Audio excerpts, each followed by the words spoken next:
everyone! Today, we're diving into a pretty intense story about Sara Daizli, a former employee at St. George Bank, who got caught up in some serious fraud. It's a wild case that really makes you think about the motivations behind such actions. So, stick around as we unpack the background, the charges, and the impact of these fraudulent activities. And, if you find this content helpful, please like, comment, and subscribe. So, let's get into it. Sara Daizli was working at St. George Bank, right? And she found herself in a situation where she allegedly created fictitious identities one of them was named Rochelle Starlet.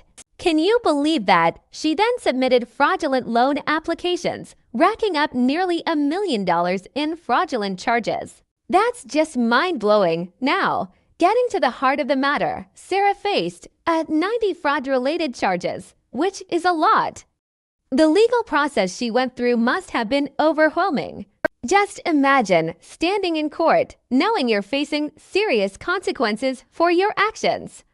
It's a lot to process, but what could drive someone to commit fraud like this? It's essential to explore those motivations. Maybe it was financial desperation, times were tough, and she felt she had no other choice. Or perhaps there were psychological factors at play. You know, people can sometimes get caught up in situations where they feel pressured by peers or influenced by criminal groups. It's a slippery slope, and once you start, it can be really hard to stop.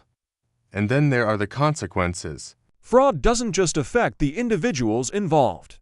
It has a ripple effect on financial institutions and society as a whole. It leads to distrust, legal ramifications, and, honestly, it's just a bad look for everyone. The impact of such scams can linger, affecting people's lives and businesses long after the initial events.